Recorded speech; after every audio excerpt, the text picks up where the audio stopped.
Nossa eu quero falar sobre a vergonha do presidente do Flamengo, Rodolfo Landim. Quando parece que o ano do Flamengo já tá um lixo tão grande que nada vai piorar, vem o discurso do Rodolfo Landim. E pelo discurso do Rodolfo Landim, Mauro César Pereira, o Marcos Braz é excelente. Pelo discurso do Rodolfo Landim, o Marcos Braz que contratou, foram quantos, Marcos? Foram 7 treinadores nessa gestão? Mas tem que fazer a conta, de cabeça eu não sei. Mas foram bastantes. Teve Vitor Pereira, teve Paulo Souza, teve Dorival Júnior. Meus amigos, e parece que o ano que vem vai continuar na mesma diretoria, o Braz vai continuar, mesmo presidente, então talvez a gente tenha um Flamengo do mesmo jeito que esteve aí em 2023.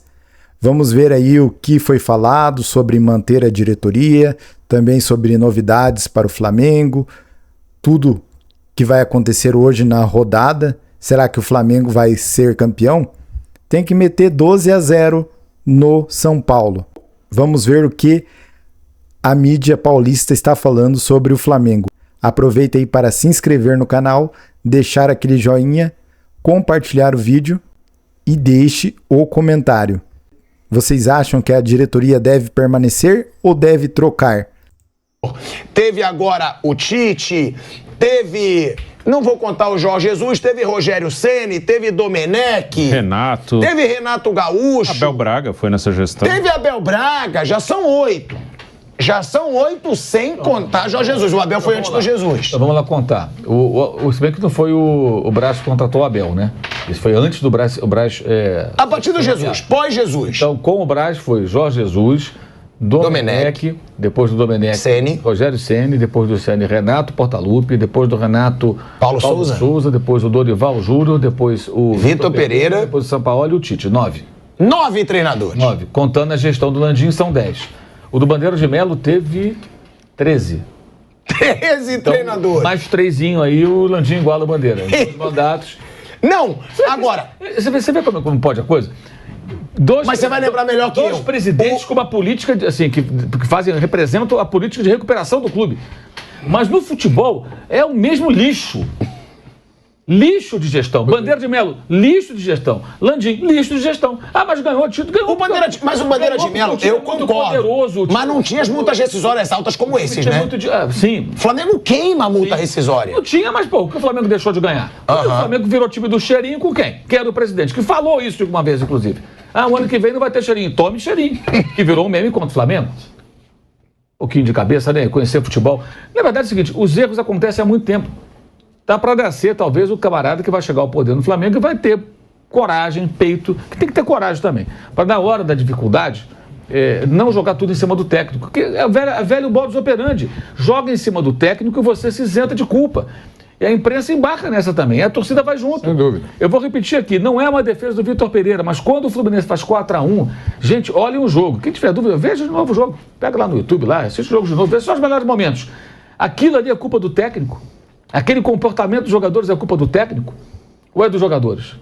Aí sai o Fabrício Bruno no intervalo e fala, tudo que estamos fazendo não tem nada a ver com o que o técnico fez, que ele preparou o time. Opa, tem alguma coisa errada aí, né? Aí você faz o quê? Se você quiser o bem do clube, tiver coragem, você vai identificar quais são os jogadores e você vai afastar. Vai negociar. 2, 3, 4, 5, 6, quantos forem. Negocia. Barra. E você banca o técnico. Em algum momento, eu estava até acompanhando aquele documentário do Eurico Miranda.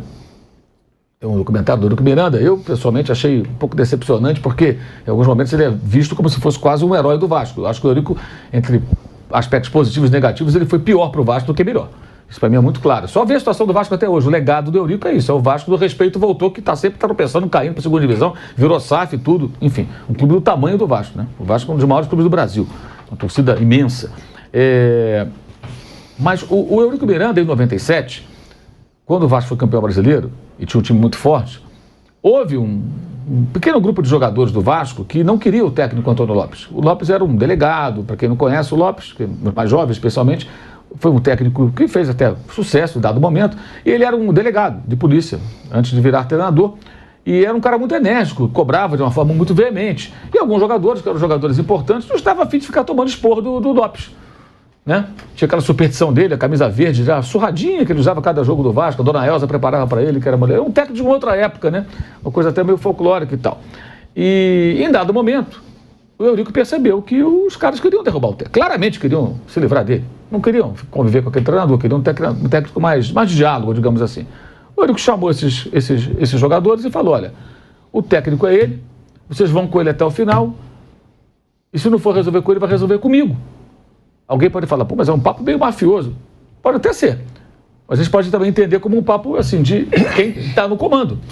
Eu sou o presidente, eu escolhi o técnico, é com ele que a gente vai. Vocês não vão escolher meu técnico, cara. Aqui no Vasco vocês não vão mandar. É minha responsabilidade. E aí uma virtude.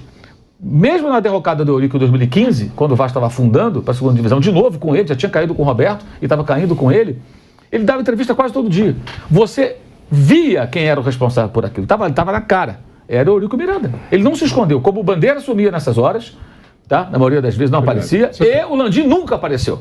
Nunca. Ele aparece assim. Ele dá uma entrevista para mim, para o outro jornalista, ele vai, assim, mas é uma entrevista com uma pauta específica. Ele vai lá no conselho, mas uma coletiva para todo mundo, com tema livre, você não teve, nunca teve. E ele fala no discurso nunca dele teve. Ainda, não vou ser covarde. Ele foi covarde uma data inteira. Para falar sobre isso, por exemplo, ele deveria dar uma coletiva, todo mundo poder perguntar, né? Vai ter pergunta chapa branca no meio, mas pode ter pergunta boa também ali, né? Mas não acontece. Então, assim, o que eu quero dizer você, em alguns momentos, você tem que bancar o técnico, cara. Porque senão você perde completamente o controle. E no Flamengo é assim. O Ceni foi demitido de madrugada porque a torcida estava reclamando, o time perdendo com vários desfalques. Cara, o cara foi campeão brasileiro meses antes. Onde já se viu isso? Um técnico ganha um campeonato brasileiro, meses antes de ser demitido. Eu quero saber onde estão os trouxas que torcem pelo Flamengo, são trouxas, que reclamavam em 2021, não gostei de ser campeão não, perdemos para o São Paulo na última rodada, não gostaram? Tá gostando esse ano? E aí, bonitão, tá gostando? É a pergunta que eu faço. Você que em 2021, que torce pelo Flamengo, que reclamou do título conquistado com uma derrota, mas que foi legítimo, fez mais pontos, amigo, não tem conversa, fez mais pontos. O Palmeiras pode perder hoje de 5-0 e ser campeão. Dane-se, é campeão, meu amigo. Ele foi campeão hoje, ele vai ser campeão pelo conjunto da obra. Não importa. Digamos que acontece um acidente, o Palmeiras tem um jogador expulso e perde por uma margem de gols acima do normal. E o Atlético ganha bem do Bahia. Alguém vai fazer a conta, nossa, mais 4 gols aqui, ou 3 gols, né? O Galo seria campeão. Não importa. Não interessa. É campeão em ponto final. Pontos corridos é muito simples. Quem faz mais pontos leva a taça e ponto final. E em 2021, a arrogância de parte dos rubro-negros gerou até reclamações de um título. E o técnico foi demitido muito em função disso. Criou-se, ao invés de uma atmosfera positiva, que poderia ali iniciar um bom ciclo de vitórias, com o trabalho sendo desenvolvido, perseguiram o Ceni até o final. Hoje é fácil falar do Ceni, porque o trabalho dele é péssimo hoje no Bahia. O Bahia está quase caindo. Ele mesmo falou isso. Eu tenho vergonha do meu trabalho, falou no final de semana. Mas não era o momento. Então, eles erraram na demissão do Ceni, eles erraram na maneira como lidaram com o Dorival, que não foi respeitosa, podia até não ficar com ele, mas não foi respeitosa. Erraram na demissão do Vitor Pereira, não que o Vitor Pereira fosse o ó do Borogodó, mas fortaleceram o grupo de jogadores.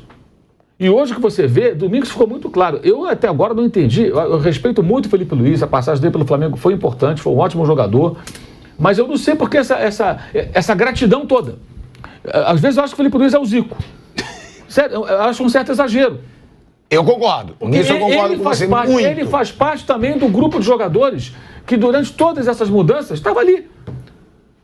Não, e tem outra, Mauro. Ele é de uma geração vitoriosa, ele é um cara gente boa, com todo mundo, só que todos os gols importantes que o Flamengo sofreu em Libertadores foram nas costas dele. Inclusive, ele saiu nas 2 finais últimas. Ele não jogou bem a final de 2019, ele saiu no primeiro... 2019, gol nas costas dele, do River. 2020, gol nas costas dele do Palmeiras, o primeiro. 2022, que foi o título contra o Atlético Paranaense, ele tava péssimo no jogo. E aí ele pede pra sair. Ele sai dos dois. Ele sai em Montevidéu e sai em Guayaquil. No primeiro tempo, nos 2 jogos. A gente vai pra um break na Rádio Jovem Pan. Seguimos no YouTube. Vamos ler o que falou o Rodolfo Landim. Ele diz aí, ó, na maior cara de pau, vários sócios já falaram, você tá comprando uma briga pelo Marcos Braz, tá se desgastando, demite. Eu falei, nem desculpem pelo meu francês. Primeiro porque o cara é meu parceiraço. É o cara que assume os problemas e os desgastes comigo. tá sempre brigando junto comigo. Então leva a esposa dele pra ser vice de futebol do Flamengo. Se é parceiraço, se tá sempre brigando com ele, leva a esposa dele. Eu sei o nível de dedicação dele. Numa hora dessas, eu vou ser covarde e dizer que o problema é dele? Não existe nenhuma decisão que ele tomou que não tenha sido tomada